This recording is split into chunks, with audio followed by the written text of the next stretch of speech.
Steve, let's kick this off with your offensive line, and we'll let everybody know that last week's show we ran down quarterbacks, running backs, and wide receivers, also the tight end position. So check that out right here as well. All right, Steve, I'm going to let you take it away with the offensive line. Well, I think you got to be excited, first of all, to have the two tackles, Thayer Munford and Nicholas Petit-Ferrer back. You have Harry Miller, who also played a guard position last year. He figures to be back as well. And then it's kind of wide open whether who's going to play center and who's going to play the other guard position. It's possible Harry Miller could play the center position as well. They lost Josh Myers and Wyatt Davis. Myers was the center, and Wyatt Davis was the right guard. Lost those two early to the NFL draft. And now I think it's pretty obvious that Munford and Petit-Ferrer are going to be the starters at the tackle positions. But when you're looking at it, you've got 4 or 5 guys for those other 3 spots. When you talk about Harry Miller, Luke Whippler, who is almost certainly a center, Matthew Jones, who could play center or guard, and then Paris Johnson could play right guard as well. So that's 4 guys for 3 spots basically there. DeJuan Jones is kind of, in my mind, the utility tackle.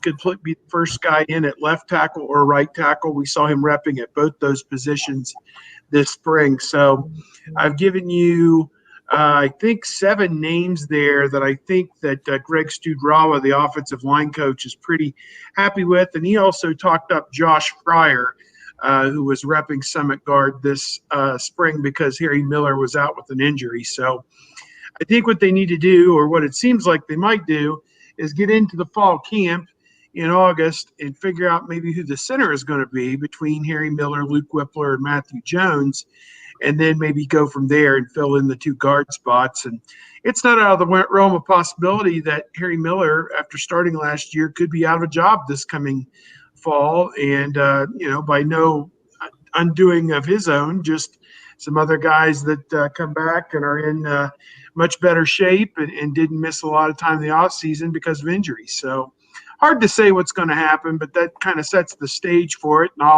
I'll hang up and listen to what the other experts on this call might think about those 5 offensive line spots. Yeah, as I kind of look at it, I don't really disagree with a lot of what Steve said there. I think that when it comes down to, who the 2s are going to be, that's really going to be the major question. Certainly inside when you're dealing with Matt Jones versus Harry Miller, Harry Miller, you don't normally lose your spot due to injury, but, we certainly saw a lot of Matt Jones during high-pressure, high-leverage situations. So it'll be interesting there with Luke Whippler kind of being the wild card in that position. But, it's so important with your line play. It all starts up front for certain. Having, 2 returning starters with MPF and with Thayer Munford at your tackles, that really is going to be a big plus for Ohio State. Paris Johnson is just so good. You have to find a way to get your best 5 out there. He's a tackle of the future, but if you have him in at guard, I mean, that is a very strong situation for you. So, I think we're going to see some things that are going to go through the August camp or whatnot. But, I think we kind of have an idea. It's maybe a group of 6 and a half guys to fill the 5 in terms of where we think things may stand right now. But, stranger things have happened. If we rewind several years ago, I don't know if I would have said that I thought that Michael Jordan was going to start as a true freshman. So you never truly know for sure. But I think we've got a pretty good handle on this one, more or less.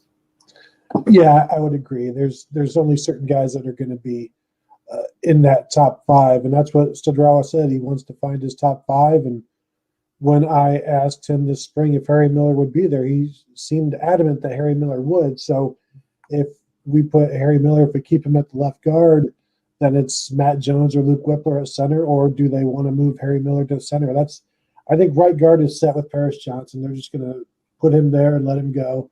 And so then it comes down to 3 guys for that left guard and that center spot. It sure sounds like Stud believes Harry Miller will be at one of those 2 spots. So then it's Is Luke Whippler a better center than Harry Miller and Matt Jones, or is Matt Jones a better guard than Harry Miller? And so there's some interesting pieces and parts to have to fit in around there to find those 5 best and where they shake out. But then the depth, I think, is also what sets this offensive line apart, because whoever doesn't win, whoever that 6th guy is going to be really good.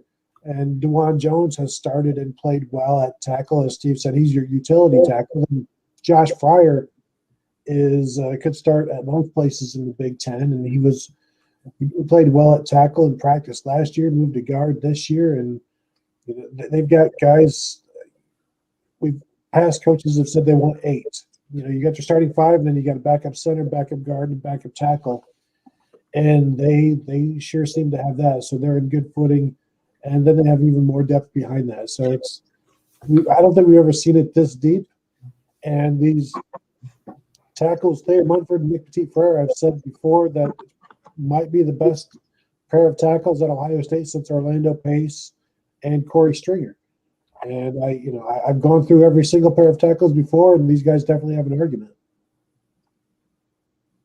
I'll say that I agree that 1 through 8, it's as good as I can recall in recent memory at the tackle position. I think you got to be excited about that you built the depth and you've got talent.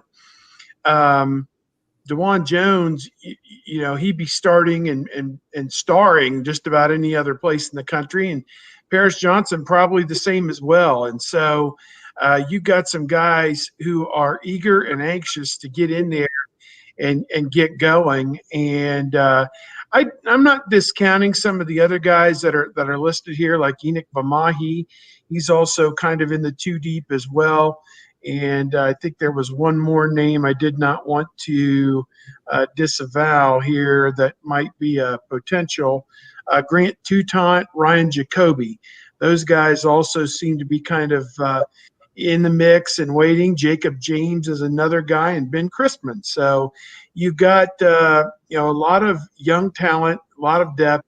They're adding a tackle this summer, Donovan Jackson, a big-time prospect out of Texas, I believe, coming in this summer. And as Kevin alluded to Michael Jordan a little bit ago, he was a true freshman that came in and played, although they had a need back then because they'd lost some guys to the NFL, that they needed somebody to come in and play right away. I don't know that that's necessarily the case right now on the defensive line, so maybe it wouldn't look so obvious that Donovan Jackson would get to play right away. But you really got to like it, 1 through 8, 1 through 10, and I think that, again, it's got the makings of being one of the better offensive lines Ohio State's had in recent memory.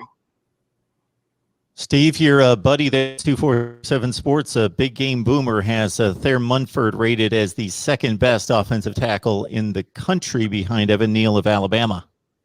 Yeah, and I wanted to bring that up. I think Pro Football Focus did a nice survey here this past week of the top 10 college players at every position. There were 6 Ohio State players mentioned in that survey, including both Thayer Munford and Nicholas Petit-Frere as a tackle position. I think Munford was number 1, and Petit-Frere was somewhere around 7 or 8.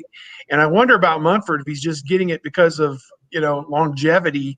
He started over 40 games, I believe now, has started in games in parts of 4 different seasons.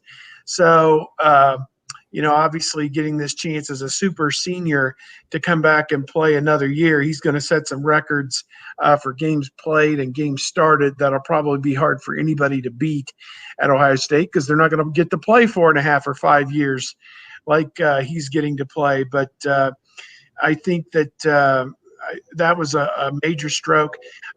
Coming back on that list, and this is something we can touch on later, 11 different position groups and 10 guys at each group. That's presumably the top 110 players in college football, give or take. I mean, the number 10 wide receiver, just as an example, could actually be the number 150 player if you set them out. But you get the gist of what I'm saying. 110 of the top players in college football, Michigan had exactly 1 Aiden Hutchinson, number 4, I think, at defensive end. I think he was the only guy mentioned in the survey, and there's a reason why Michigan is where it is right now, and that's an indicator right there.